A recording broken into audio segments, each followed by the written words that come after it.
Aqui as ruas ficam completamente cheias de barraquinhas de festa junina no centro. Não sei se por aí também fica, em todos os cantos. Bom, Daqui vamos é meio trabalhar fraco. então? Que Ribamar? Daqui é meio fraco.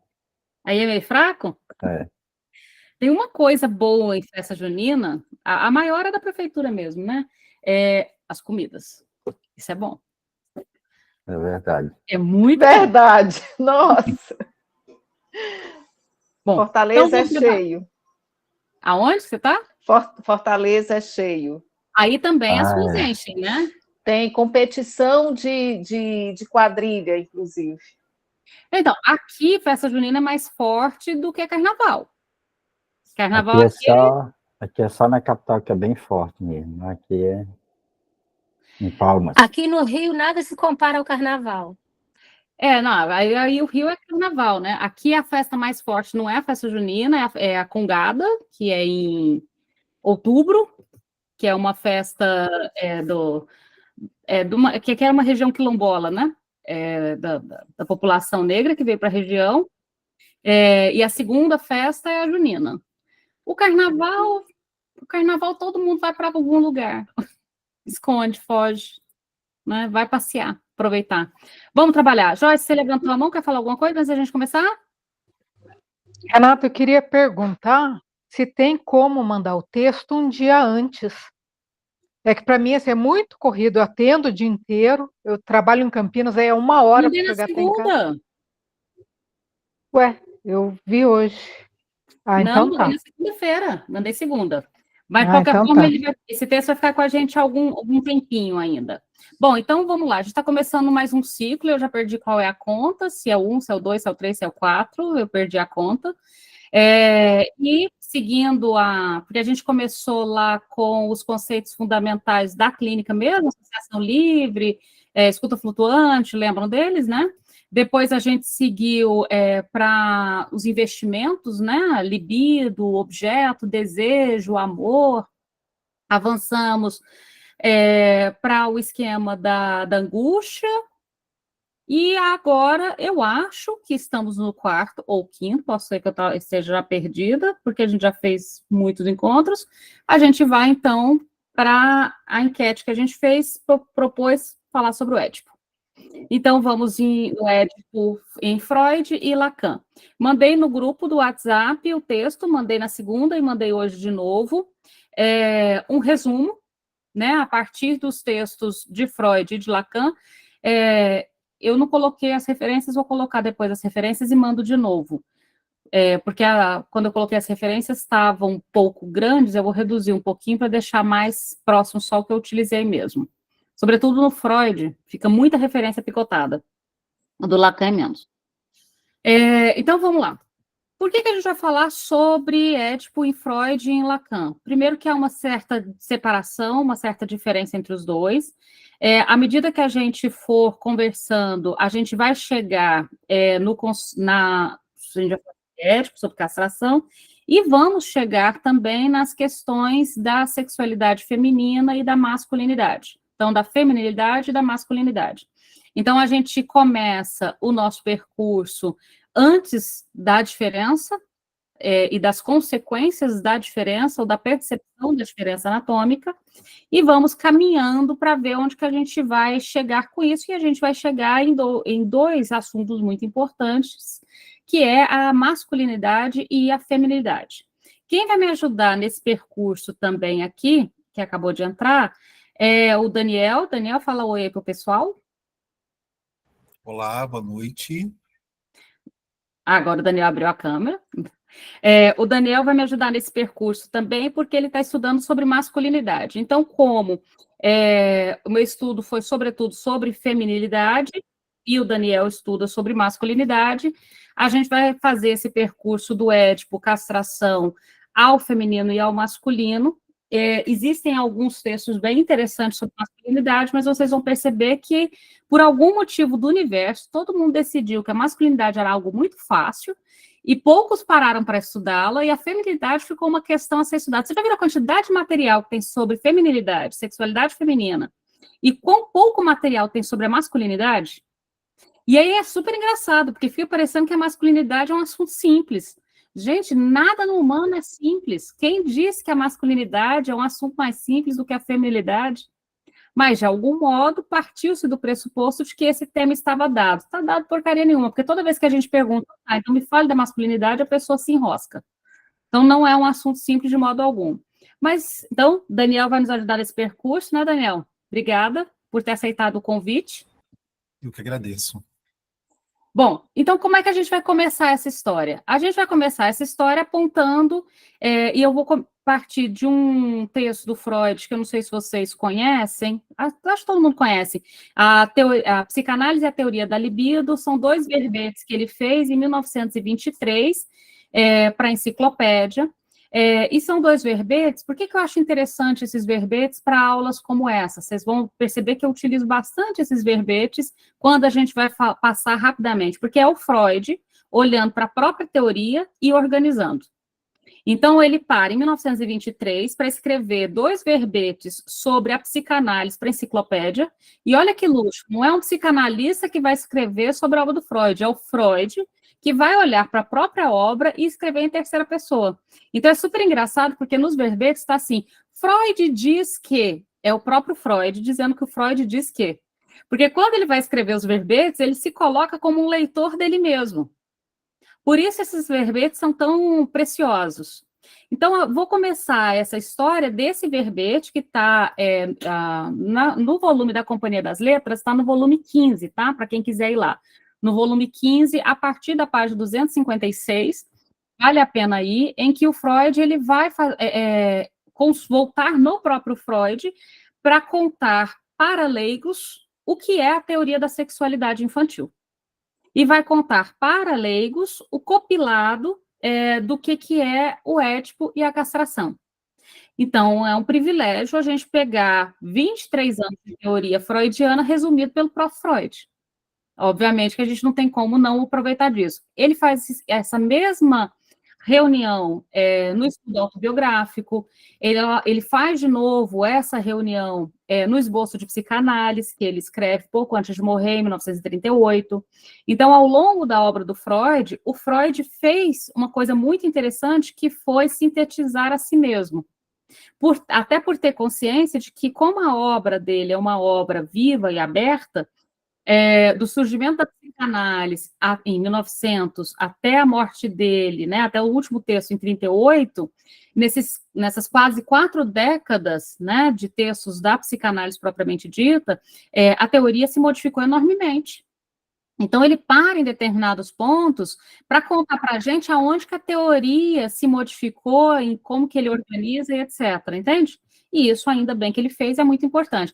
Claro que é importante a gente lembrar também que o Freud, toda vez que ele elaborava um novo conceito, ele voltava nos textos anteriores e colocava em notas de rodapé de que modo que esse novo conceito era importante para os conceitos anteriores. Por exemplo, vocês pegam o texto de 1905, 3 ensaios da teoria da sexualidade, vocês vão ver que quando ele desenvolve, 20 anos depois, o conceito de pulsão, ele vai voltar nos textos de 20 anos antes, 15 anos antes, para falar, eu precisava desse conceito para explicar isso daqui, ainda não tinha, entende? Só que o conceito só foi elaborado muito tempo depois. Então, não tinha como ele adivinhar que o conceito ia ser elaborado depois. Embora tenha uns que eu acho que ele adivinhou.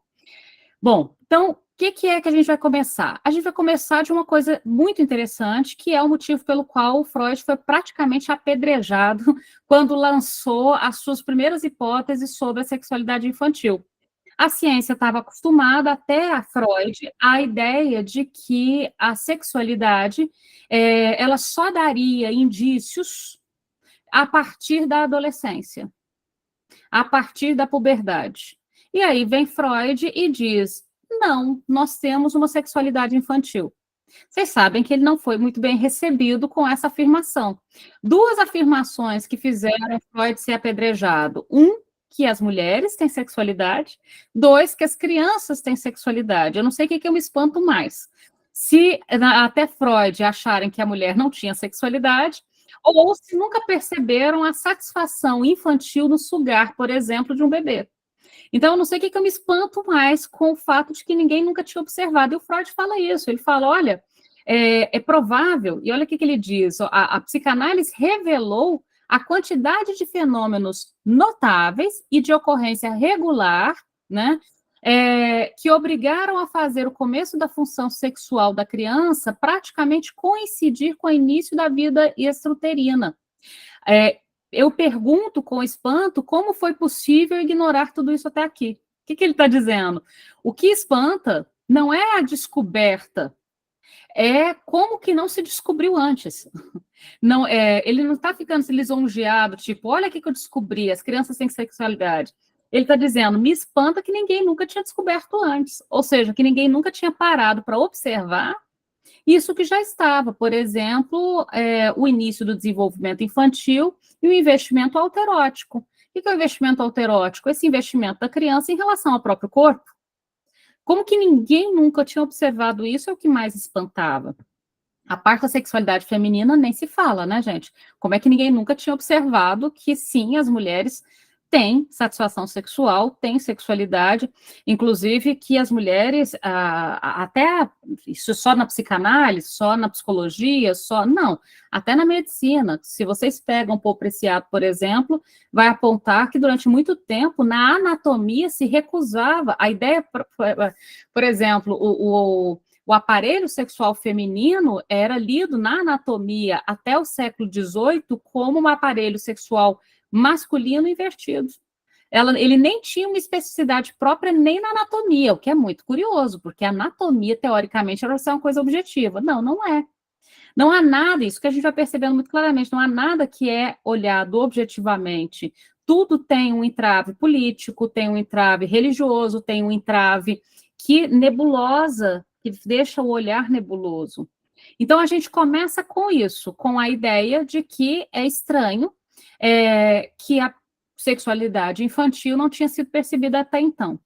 O Freud avança falando de um outro conceito muito importante. Então, primeiro, o fato de que a vida sexual infantil começa logo no início da vida extrauterina. E por que ela começa logo no início da vida extrauterina? Essa também é fácil. Ora, a criança nasce prematura, digamos assim. Mesmo os que nascem de 9 meses, nascem prematuros. O que significa dizer que nascem prematuros? A gente nasce completamente incapaz de sobreviver no mundo lá fora. Se a gente nasce completamente incapaz de sobreviver no mundo lá fora, alguém vai ter que vir cuidar da gente. Essa pessoa que cuida vai cuidar deste corpo. Vai alimentar este corpo, lavar este corpo, limpar esse corpo, vestir e despir este corpo, percebem?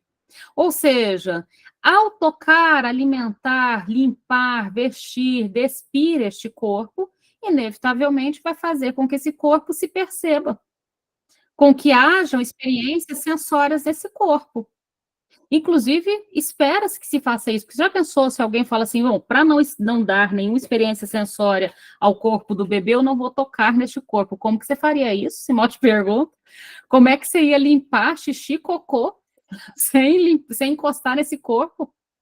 Inclusive, provavelmente teria uma infecção danada, né? Como acontece quando alguém resolve, por exemplo, não encostar nesse corpo. É claro que esse corpo vai adoecer, então ele precisa ser tocado, e ao ser tocado, a gente tem aí as primeiras notícias de que esse corpo é portador, digamos assim, de libido. E aí o Freud vai falar que o segundo, outro grande conceito aí tem a ver com o desenvolvimento da libido.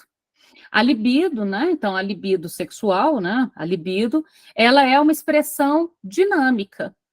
Que expressão dinâmica é essa? Que eu posso investir em várias funções em vários lugares. Ela não fica estacionada ou parada em um único lugar.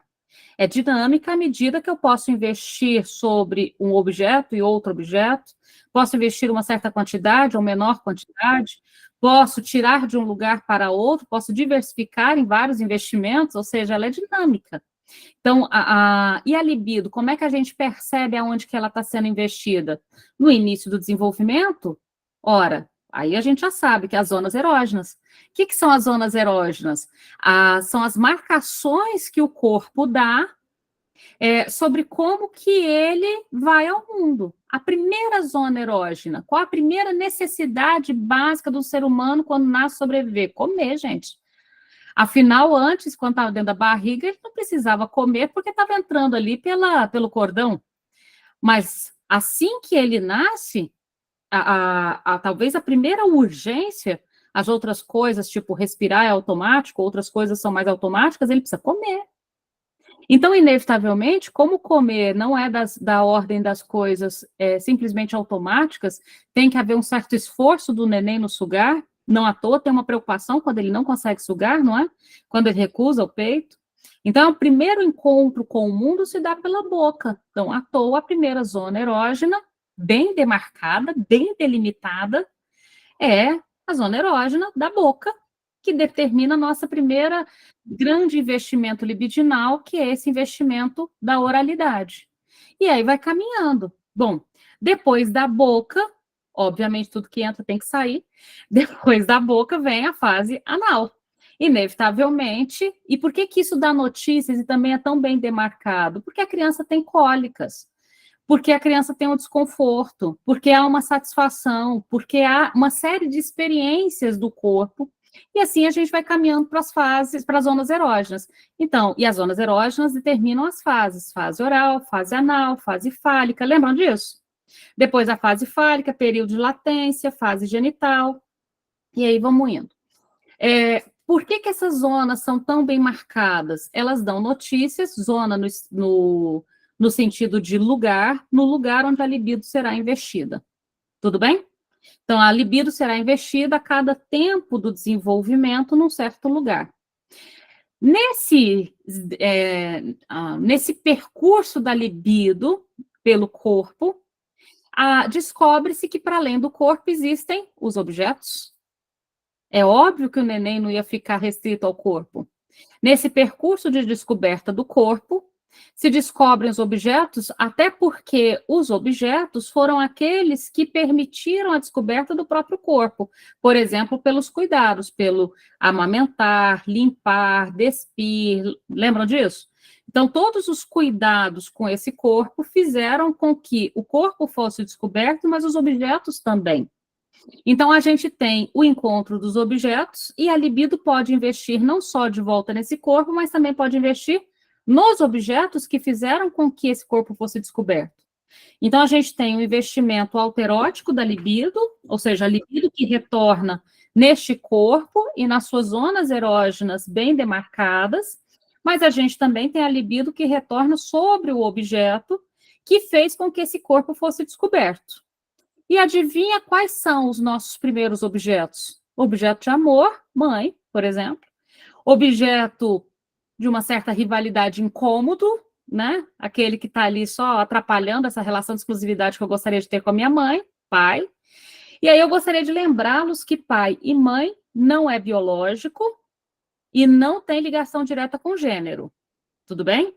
O que significa que essas funções podem ser desempenhadas e costumam ser regularmente desempenhadas por outras pessoas. Por exemplo, na nossa cultura brasileira, que a gente tem aí um sério problema de pais que vão embora, ou vocês nunca ouviram falar disso, né? Eu lembro uma vez, nunca ouvi falar disso. Por exemplo, eu lembro uma seleção brasileira, qual foi a Copa? Agora eu esqueci qual a Copa, mas acho que umas 2 ou 3 Copas para trás, já faz um tempinho. Eles fizeram, de toda a seleção brasileira, só um jogador tinha pai. Todos os outros jogadores foram criados pela avó, foram criados pela mãe solo, foram criados, que tiveram pai presente na criação da seleção brasileira, de futebol, tá?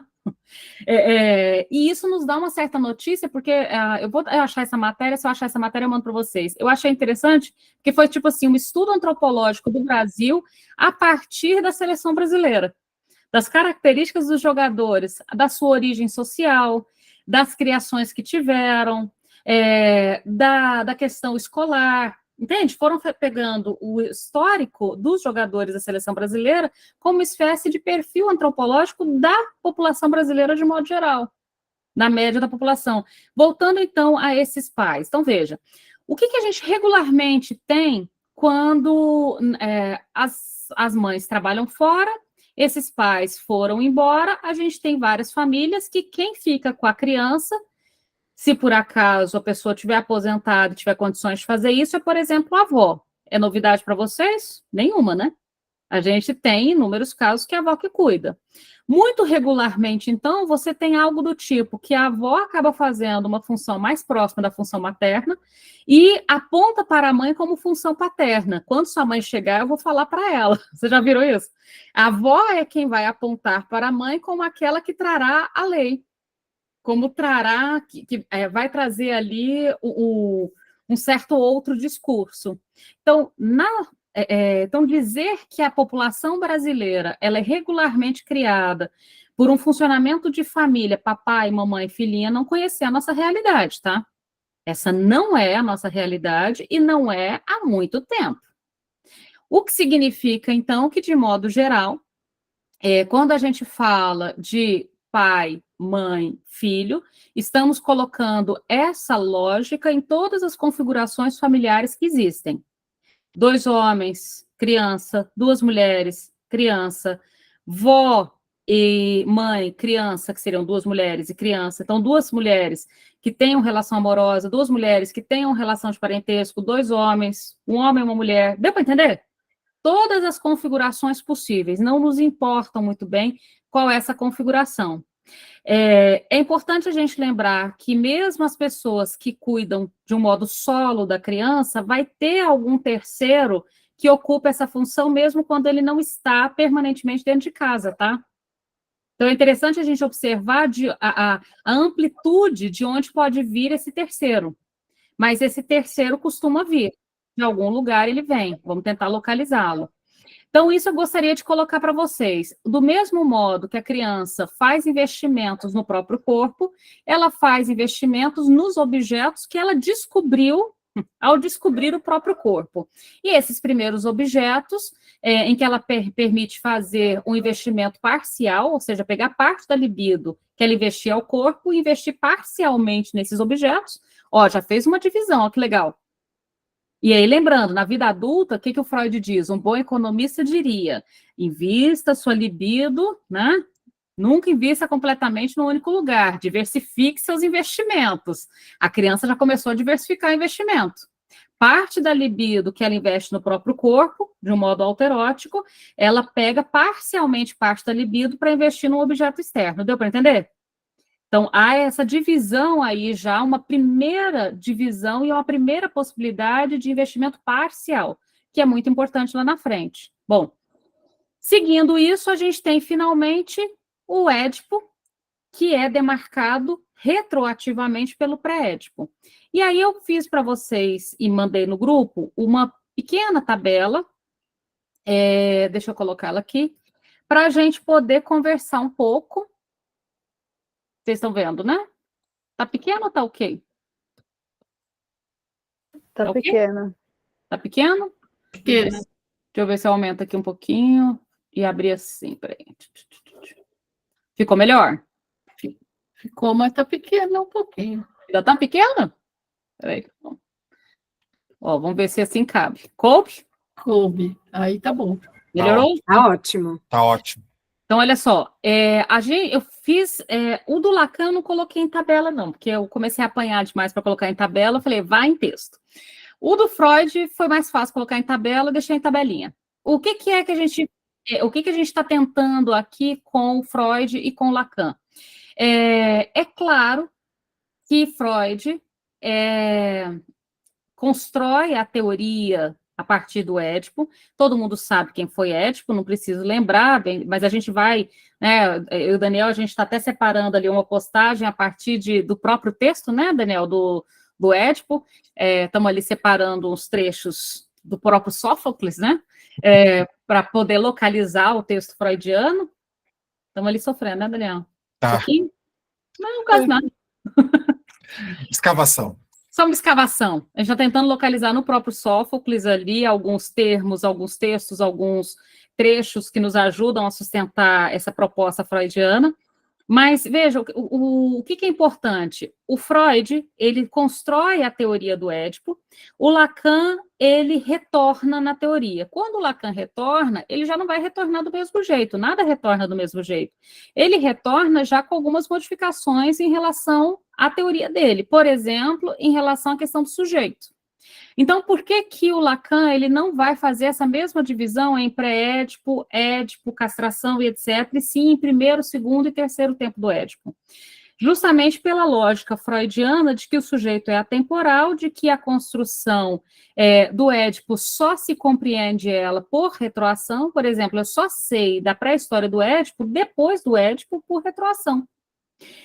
Então, o Lacan propõe uma outra construção em 3 tempos, mas vocês vão perceber que os 3 tempos do Édipo e a organização edípica do Freud estão na mesma construção. Lá na frente, a gente vai falar um pouquinho sobre algumas críticas das interpretações freudianas muito voltadas para a questão do Édipo, que o próprio Freud faz no percurso da obra dele, tá? O próprio Freud, lá na frente, vai questionar a ideia de não se utilizar de modo algum o Édipo como uma espécie de chave de compreensão. Então, lembre-se, a psicanálise não é uma teoria fechada, ela é uma teoria aberta. Se ela é uma teoria aberta, vocês não podem pegar nenhum pedaço dela e utilizar como espécie de chave de compreensão do mundo, entende? Então, eu vou tentar procurar Édipo em todos os casos clínicos. Eu vou tentar interpretar a partir do Édipo, não pode. Não é uma chave fechada, é uma chave aberta, ou seja, é uma das possibilidades de pensar o humano, mas não é a única. Para o Freud, era certamente uma das mais importantes, mas não é o centro do pensamento, por exemplo, lacaniano. O Lacan não estrutura a teoria dele em torno da lógica edípica, tem uma separação. Mas vamos um passo de cada vez, vamos tentar entender, então, o Freud primeiro. Percebam que a divisão que eu fiz aqui, e aí vamos tentar voltar em cada termo para a gente entender. A divisão que eu fiz aqui foi pensando de um modo aparentemente cronológico, mas é importante que vocês se lembrem que ele só é compreendido por retroação. Então, o que acontece na pré-história do Édipo entre meninos e meninas, a atividade masturbatória, primeiro passo na fase fálica, enfim, o que vai acontecendo em cada um desses momentos no percurso. Então, vamos começar com o básico. Primeiro, a pré-história do Édipo. Nada distingue, e a frase é do Freud, nada distingue um menino e uma menina ao nascer. O que significa que essa ideia de meninos vestem azul e meninas vestem rosa é um fetiche do adulto, não uma necessidade da criança, tá claro? A criança, ao nascer, não tem uma compreensão do significado ou da distinção anatômica do teu próprio corpo. Poderia, inclusive, afirmar que a criança sequer sabe da existência do próprio corpo ao nascer, vocês entendem? A criança não sabe da diferença entre o corpo dela e o corpo de quem cuida. Da lógica da criança, é como se, ao sugar o seio da mãe, a gente diz que a criança suga a própria boca. O seio da mãe como elemento externo vai ser descoberto depois. A princípio, quando a criança chora e o seio vem, ela não tem essa noção de que o seio vem e vai. É como se, de algum modo, ela tivesse fome e sugasse a própria boca. Tanto que, se vocês olharem um bebê bem pequenininho, vocês vão ver que, quando ele tem fome, ele já começa a sugar o ar antes do seio chegar na boca, percebem? Ele já está lá sugando a própria boca antes do seio chegar à boca, porque ele ainda não tem uma noção de uma boca, de um seio que vai e um seio que vem, de uma boca que abocanha e solta. Não se tem ainda essa noção. Então, na pré-história do Édipo, lá no iniciozinho, não há uma distinção, não há uma compreensão da distinção anatômica entre os sexos. A distinção anatômica, ela é lida por terceiros, ou seja, pelos adultos ao redor. Então, a equipe médica dá a carteirinha de vacinação rosa para as meninas e a carteirinha de vacinação azul para os meninos. Você faz o quadrinho da porta lá da maternidade azul ou rosa, mas isso é algo dos pais e da equipe médica, não é da própria criança. O próprio bebê que nasce não tem nenhuma consciência disso. Isso realmente nem fica registrado. Mas o que há de comum? Então, a história dos meninos e das meninas começam exatamente do mesmo modo. Começam da necessidade. A gente tem um ponto de extrema necessidade, um corpo extremamente frágil que precisa ser cuidado. Esse corpo extremamente frágil que precisa ser cuidado encontra neste cuidador a sua primeira experiência amorosa. A gente já estudou o conceito de desamparo lá atrás, lembra? Vamos voltar nele. Qual é essa primeira experiência amorosa? A de desamparo. O que é desamparo? Quando necessidade e amor se equivalem. Então, ali aonde eu encontro amor porque dali advém toda a minha necessidade. A minha sobrevivência depende dessa que cuida e por isso eu a amo. Entende? Eu a amo, inclusive, porque ela me mantém viva. Então, a primeira experiência amorosa é uma experiência ligada à necessidade. Então, por que a mãe é o objeto original? É o objeto original porque é o objeto que mantém esse corpo vivo. Entende por que a gente está falando de mãe ser o cuidador primordial?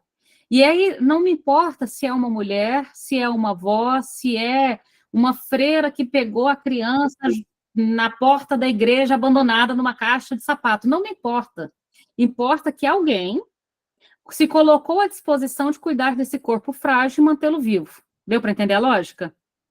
E isso é mais importante do que qualquer discussão, e essa discussão sempre vai longe. Qualquer discussão, é importante isso. Alguém tomou para si a responsabilidade de manter esse corpo vivo. Quem ocupou esse lugar vai ganhar a qualidade de mãe. Tudo bem? Então, por que o objeto original é a mãe? Porque é o primeiro objeto de amor / desamparo. Amor e dependência igual a desamparo. Nesse sentido, então, aonde que está o pai? O pai não está, né? O pai não está porque ele não é registrado, entende? Então, não tem uma rivalidade original para com o pai, porque o pai sequer é registrado. Nem o pai, nem uma outra pessoa que não aquela que cuida é registrada. Ah, mas e se lá desde a origem as pessoas dividem os cuidados com a criança? A criança sabe que essa divisão nunca é exatamente igualitária. Vocês já perceberam isso? Por exemplo, a pessoa que ocupa esse lugar de objeto original é o lugar em que a pessoa pega e a criança já para de chorar. É o lugar que alguma coisa acontece diferente. Inclusive, isso costuma dar umas brigas de casal, assim, terríveis, né? Eu preciso que você cuide para poder descansar. E a criança chora, chora, chora, chora. Lá pelas tantas, a pessoa desiste de descansar e fala, me dá. Porque, de algum modo, por mais que se tente dividir de modo igualitário, parece haver uma preferência originária. Deu para entender a lógica? Tem um certo encontro ali. Bom, agora tem uma primeira diferença entre os meninos e as meninas que já começam a demonstrar aí nessa pré-história do Édipo.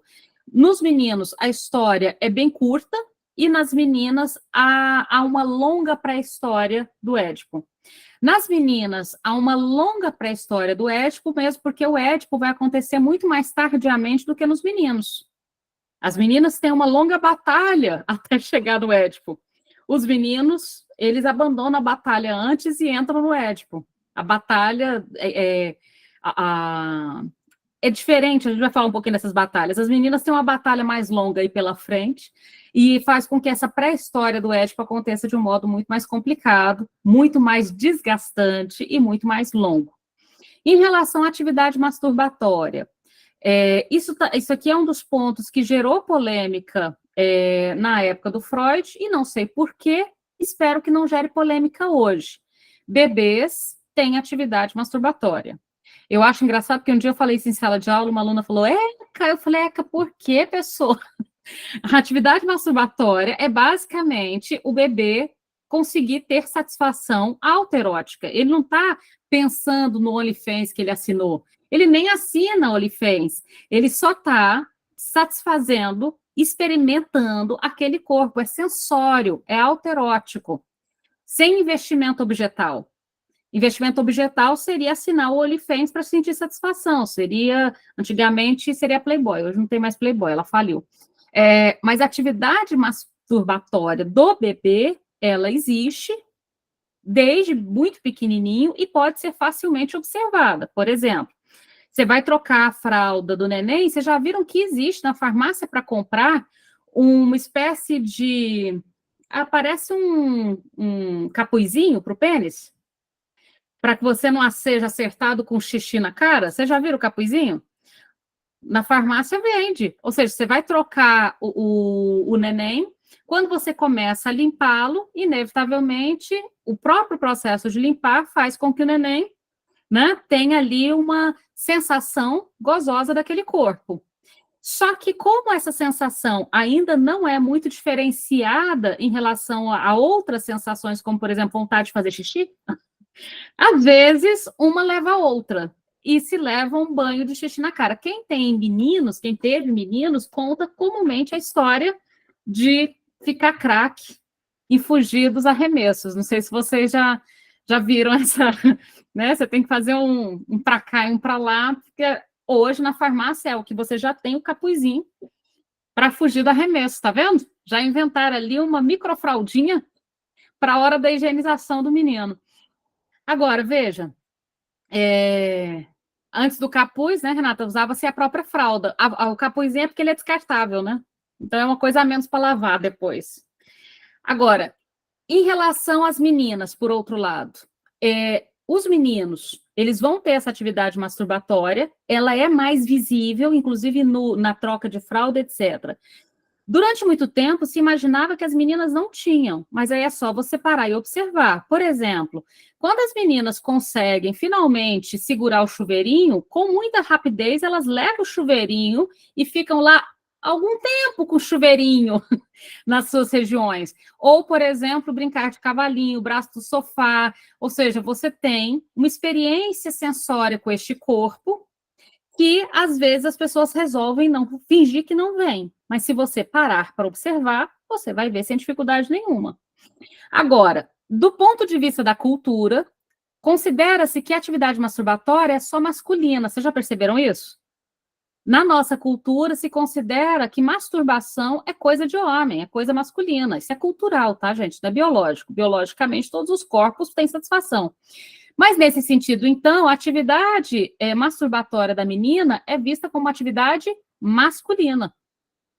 E aí, curiosamente, enquanto a primeira atividade masturbatória dos meninos é elogiada e reverenciada pelos cuidadores, a primeira atividade masturbatória das meninas é criticada ferozmente e aniquilada.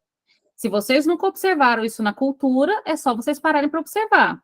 Normalmente, quando o menino ele demonstra essa satisfação, inclusive tem umas regiões que fazem umas coisas muito estranhas. Por exemplo, eu não sei se vocês sabem, mas tem gente que quando o menino nasce, eles exibem as genitais das crianças para os familiares. Vocês sabiam que tem gente que faz isso? Não é loucura? Como se de algum modo fosse uma espécie de, olha, os badalos, né, deste menino que nasceu.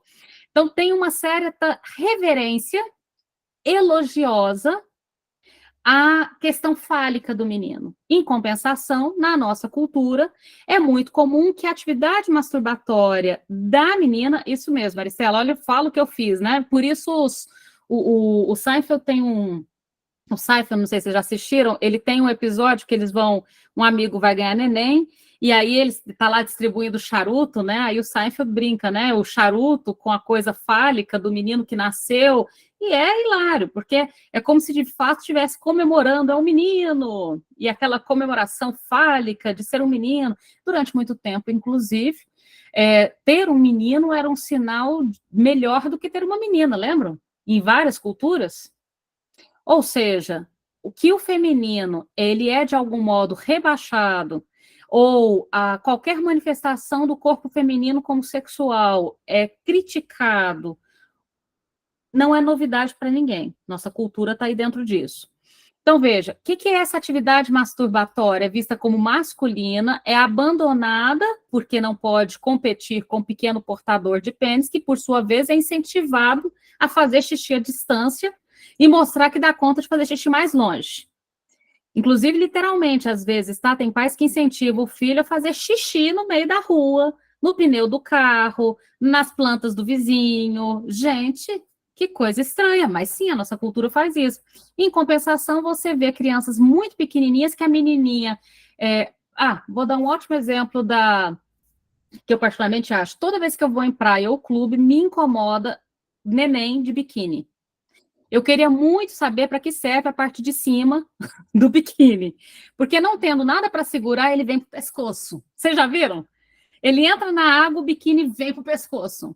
Se não tem nada para segurar o biquíni, Por que a parte de cima do biquíni está lá? Porque mamilos é um assunto muito polêmico? O mamilo dos meninos podem ficar em público. O mamilo das meninas tem que ficar lá lutando com o biquíni que sobe e se desce, sobe e se desce, sobe e se desce. A mesma coisa da faixa do cabelo, daqueles laços enormes. É como se eu tivesse que dar marcas claras. E desde muito pequena, inclusive, roupas desconfortáveis ao brincar em meninas. Por exemplo, às vezes você vai em festa de criança e a roupa que a menina vai na festa é impossível para o brincar. Não dá para o pula-pula, não dá para o escorregador. Se vai uma saia curta que vai no escorregador, vai assar a perna. Ou seja, a gente vai vendo um certo cercear do corpo das meninas desde muito cedo. Vocês estão entendendo o que eu estou apontando aqui, né? Então, vamos avançar um pouquinho mais. O que é o primeiro passo, então, na fase fálica? O primeiro passo na fase fálica, e veja que aqui a gente está falando, sobretudo, ainda da fase oral, e aí, depois da fase oral, a gente tem a fase anal e, finalmente, a fase fálica. Esses dois aqui, a gente está falando, sobretudo, da fase oral e da fase anal. Por que a fase fálica, ela demarca e precisa ser colocada aqui como uma diferença? Muito simples. Ela demarca uma importância porque é a primeira vez que eu me dou conta, que a própria criança se dá conta da distinção anatômica entre os sexos. Essa distinção, que já era percebida e imposta por terceiros, é percebida finalmente pela própria criança, entende? Agora, lembre-se que ela foi sendo imposta por terceiros desde que a criança é muito pequena e sempre marcando o menino como mais e a menina como menos. Sou eu que estou dizendo? Não, a cultura diz. A cultura diz de tal modo que quando você vai conversar com mulheres de todas as idades, há uma fala comum das mulheres que é: eu queria ter nascido homem. Já ouviram essa? Deve ser muito mais fácil ser homem. Na próxima encarnação eu quero voltar homem, ou qualquer coisa desse tipo. Essas frases que a gente ouve por aí, e a gente, como psicanalista, o que a gente mais tem ouvido, essas frases que a gente ouve por aí nos dão uma certa notícia de que desde o início da nossa vida, o ser homem é marcado como um certo mais e o ser mulher é marcado como menos. Deu para entender? Como uma desvantagem. Tanto que algumas culturas, por exemplo, entre os muçulmanos, eles falam que se você tiver 3 filhas mulheres, você já vai direto para o céu. Parece que é uma grande desvantagem ter 3 filhas mulheres, porque você já tem o caminho certinho para o céu.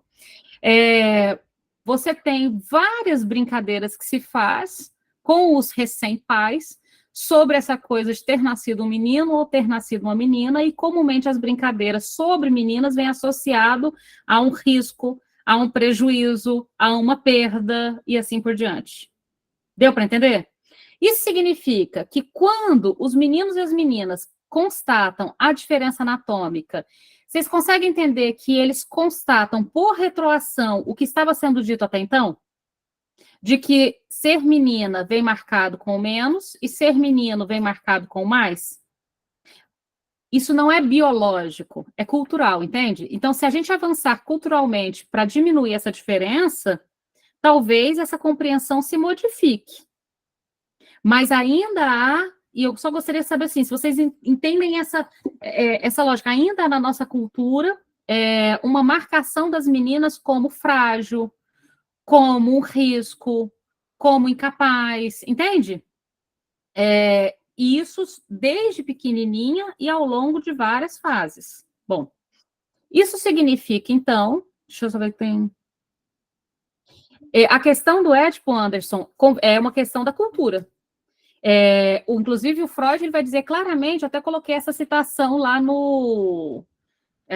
o abre alas que eu coloquei hoje no Instagram foi justamente sobre isso. Se você olhar lá, a primeira frase: o complexo de Édipo tem um sentido apenas simbólico. Percebe, Anderson? O Freud, ele diz, em 1914, essas citações que eu usei lá no Instagram, eu tirei de um texto do Freud, até coloquei aqui alguém me perguntou, eu coloquei aqui. Aqui, ó. Eu até respondi lá.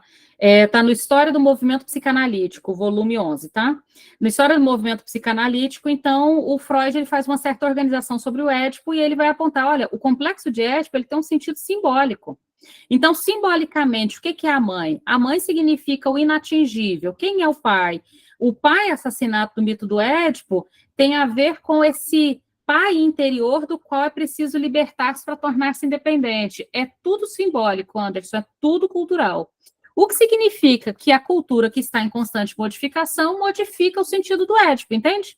Inclusive, na contemporaneidade, a gente fala que o pai está morto, ou pelo menos morrendo, né? Ou seja, há uma modificação do lugar que o pai ocupa na nossa cultura como espécie de legislador do seu desejo. O pai de hoje não é o mesmo pai da época do Freud, o que significa que a incidência desse pai, né, desse lugar da lei para o sujeito na época do Freud é diferente dessa incidência do pai na nossa época contemporânea, percebem? E é disso que a gente está tentando falar. Então, sim, ela é cultural, não é biológica, não é assim. É assim em todas as culturas, Marta? Não. É assim na cultura ocidental. Então, se eu quiser, por exemplo, falar sobre a questão do Édipo nas populações indígenas brasileiras, eu vou ter que falar qual primeiro, né? E certamente não serão igual em todas. Tem a ver com a cultura ocidental. Então, se eu for falar de algo da ordem edípica na China, que é uma outra cultura, na Índia, que é uma outra cultura, as leituras precisarão ser refeitas. Trata-se aqui de uma leitura ocidental. Então, essa teoria, ela é universal? Não existe um Édipo universal. Entendem? Não existe um Édipo universal. Essa mitologia na qual Freud vai, que é a mitologia grega, é uma mitologia ocidental. É uma mitologia europeia. Agora, a Europa, ela influencia os Estados Unidos, influencia o Brasil, então nós temos uma influência ocidental no modo que a gente fala. Nossa língua não é europeia? Português veio de onde mesmo, né? Então, como a nossa língua é europeia, inevitavelmente a influência da cultura ocidental europeia, que demarca a nossa língua-mãe, demarca alguma coisa do nosso modo de pensamento. Demarca, mas não determina completamente. Há diferenças. Mas é uma teoria que não é para todas as culturas, e é uma teoria que é cultural, não biológica. Então, se a cultura modifica, inevitavelmente, o Édipo também se modifica, como tem se modificado. Silmara? Oi, Renata, boa noite a todos. Renata, mas as funções não existem? Porque se eu for... As funções, porque se eu for para o Oriente, eu não vou ter a função materna, a função paterna desempenhada pelas mesmas pessoas. Mas eu vou ter, né, os marcos civilizatórios, que entra como essa lei. Eu penso assim, não? Estou alucinando aqui? Não, você não está alucinando, mas é interessante a gente voltar, por exemplo, se a gente for para o Lévi-Strauss, o Lévi-Strauss tem um livro que ele vai estudar os parentescos. E ele vai fazer uma investigação, Silmara, no mundo todo sobre as várias relações de parentesco. Por exemplo, o mundo todo tem a mesma lógica de parentesco, por exemplo, consanguíneo? Não, nem a gente tem. Por exemplo, um filho adotivo, ele não é consanguíneo, no entanto, ele é um filho. Um filho adotivo, ele é menos filho do que um filho consanguíneo? Não. Então, qual é a regra de parentesco? Por exemplo, você tem algumas populações que não têm esse lugar de pai e mãe definidos da mesma forma que na cultura ocidental. Você tem, por exemplo, populações em que toda aquela comunidade é responsável por aquelas crianças. Isso significa que todos os adultos daquele grupo podem dar bronca, podem educar, podem... Mas tu entende... Mas tu entende, Renata, que assim, já trazendo essa coisa da preferência, com certeza a criança que nasce vai ter preferência por um. Eu acho, né? A função de lei ali vai adentrar, nem que seja com o grande outro, né? Cultura, enfim. Porque aí, como é que eu, como psicanalista, vamos dizer, eu vou para o Oriente, eu vou atender? Para quem atende com base freudiana, como é que seria isso? Como é que interpretaria? Entendeu? A psicanálise, ela não entrou em todos os lugares do mundo. A Rudinesco faz um levantamento muito interessante, deixa eu achar o livro da Rudinesco aqui, A Roudinesco, na biografia dela do Freud, no seu tempo, ela faz uma leitura interessante de quais foram os lugares no mundo em que a psicanálise adentrou. Algumas condições, Silmara, a psicanálise só funciona em regiões democráticas. Não tem como a psicanálise funcionar em países totalitários. Porque a própria lógica da psicanálise, imagina, você poder ir para um lugar, falar o que você quiser, sem ser julgado e sem que o que você esteja falando ali seja transpassado para um outro lugar, ou seja, a ideia de que não há um saber maior do que o seu que você está falando ali do consultório. Isso só tem como funcionar numa democracia. Então, a Roudinesco, eu queria até achar aqui o livro da Roudinesco, eu te mostraria onde. Achei. Jacques Lacan. Eu devo ter tirado ele do lugar, porque eu estou achando todos os livros da Roudinesco menos o que eu quero, ou seja, eu tirei ele do lugar. Agora, então a Roudinesco ela vai fazer um levantamento de quais os países em que a psicanálise chegou e quais ele não chegou. Em vários países a psicanálise não chegou. Em vários países, inclusive, para além do Oriente, do Ocidente, a psicanálise chegou pouco. Entende? Mas se essa pessoa viesse morar no Brasil, por exemplo, eu não poderia fazer um processo de análise nela nessa mesma lógica freudiana? Poderia, se a língua acessar, porque isso é uma outra... A China tem, Anderson, um trabalho de psicanálise interessante. Mas se a pessoa tiver como acessar o idioma, porque o idioma também é um limitador da análise, Sim. viu? É muito difícil você fazer análise no idioma estrangeiro. É muito difícil. Eu falo na questão da função materna, função paterna, entendeu? A questão do simbólico. Assim, eu não consigo, porque eu acho que existe essa função, porque o bebê que nasce aqui mama lá também, não?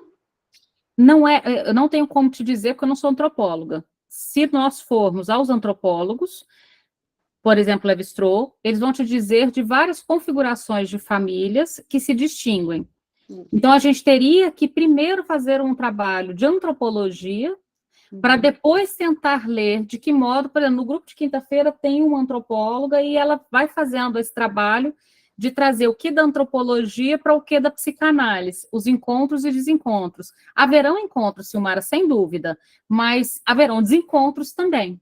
Mas a gente teria que fazer um percurso antropológico. Eu cravar que todas as culturas, essas funções se encontram neste mesmo modelo, eu não tenho coragem de cravar isso, entende? Em todas as culturas eu não teria coragem. Sim. Mas vamos seguir um pouquinho mais adiante. Qual que é, então, o primeiro passo na fase fálica?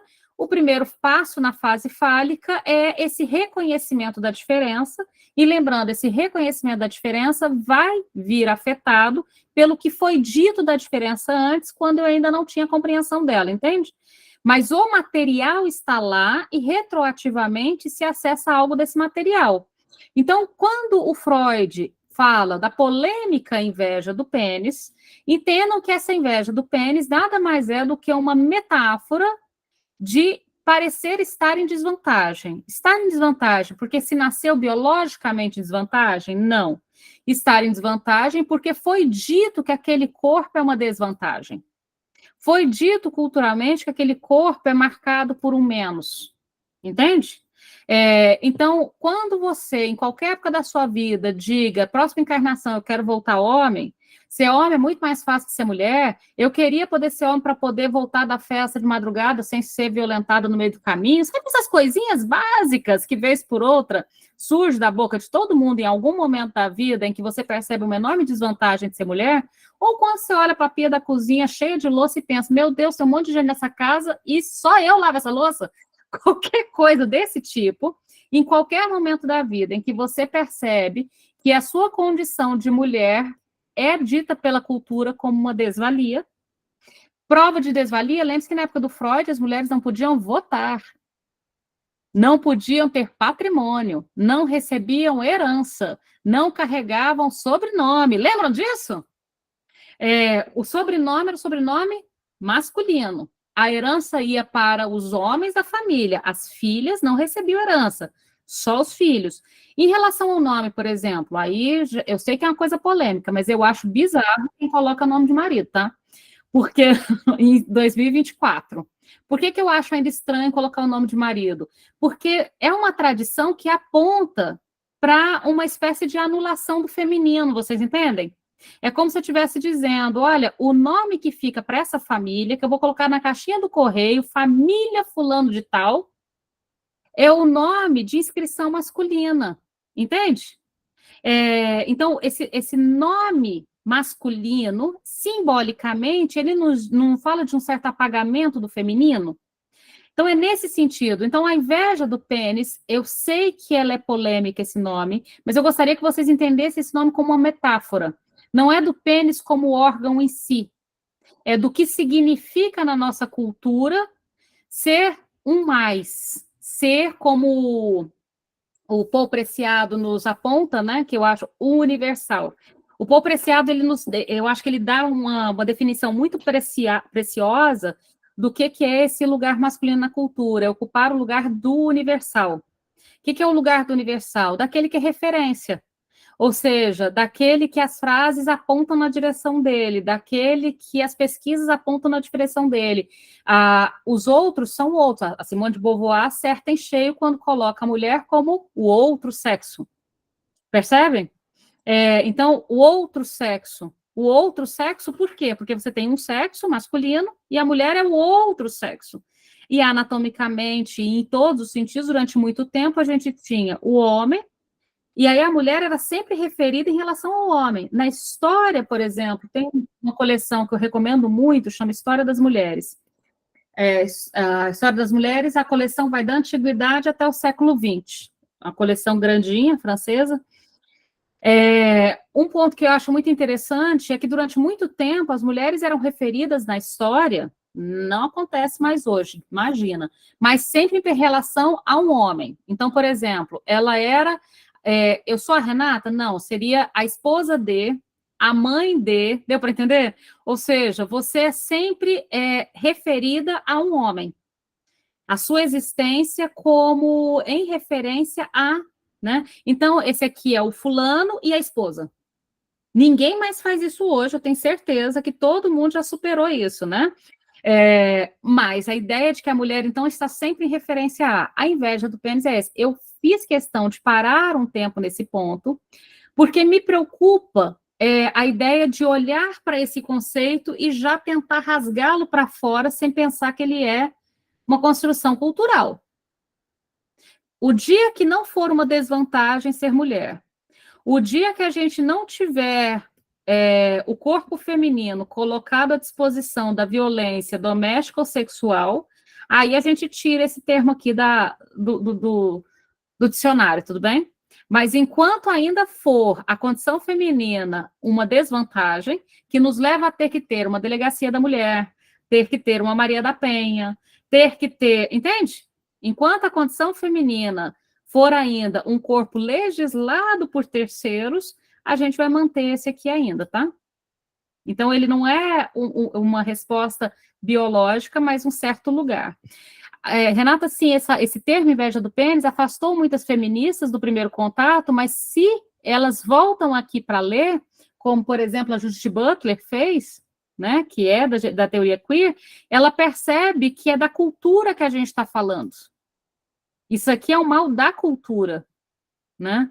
E aí, no caso dos meninos, para a gente poder fechar, a entrada e desenvolvimento do Édipo acontece logo no início da fase fálica, porque ele entra com mais. Vocês entendem? Ele passou o pré-Édipo inteiro nesse lugar de mais. Então, é natural entrar. Bom, já que eu sou mais, deixa eu ser mais um pouquinho. Então, ele já entra exercendo esse lugar de ter. Consegue entender? Eu tenho no pré-Édipo, eu mantenho tendo aqui.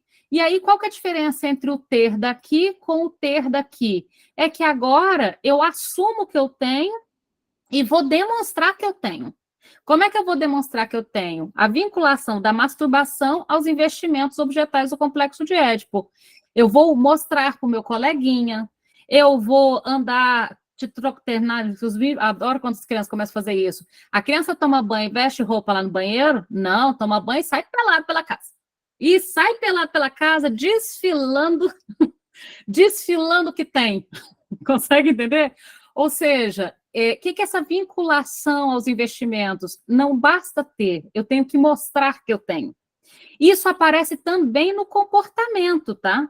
E de que modo? Se você vai ali na pré-escola, né, maternal 1, maternal 2, sabe as criancinhas ali pequenininhas, 2 anos? Pergunta para a professora, quem dá mais trabalho, os meninos ou as meninas? 100% vai responder, os meninos. A menina vai, tia, posso apagar o quadro? Tia, posso encher sua garrafinha d'água? Tia, a menina vai estar toda prestativa e o menino vai estar subindo em cima da cadeira, saindo da sala sem pedir licença, ou seja, mostrando o que tem. Dar mostras que tem. Então, qual que é a primeira coisa na fase fale que a gente percebe no comportamento? A menina dá mostras que não tem. E como que ela dá mostras que não tem? Posso encher sua garrafinha de água? Posso não sei o quê? Ela se encolhe, fica bem comportada e tenta agradar, enquanto o menino vai dar mostras que tem, desafiando, se exibindo, competindo e assim por diante. Então, a gente tem, na entrada, uma diferença de comportamento claro, que demarca, inclusive, aí a gente tem que tomar muito cuidado em relação aos diagnósticos. Por exemplo, lá na frente, antes a gente falava de TOD a partir dos 6 anos em diante, TOD, transtorno desafiador de oposição. Agora você tem pessoas dizendo que crianças de 2 anos e meio, 3, têm TOD. Ora, cuidado! Praticamente todos os diagnósticos estão em meninos e não em meninas. E por que justo nesse período estão querendo achar TOD? Será que é um transtorno desafiador de oposição ou essa posição fálica de mostrar que tem? E para mostrar que tem, eu tenho que desafiar o outro, eu tenho, você não tem. Deu para entender a lógica? Esse diagnóstico precoce que tem alguns profissionais caindo no equívoco, cuidado, isso faz uma marca que depois é difícil de tirar. Uma marca do tipo, realmente você tem tanto que você vai até levar um diagnóstico, carimbar aqui, ó, TOD, aquele que tem.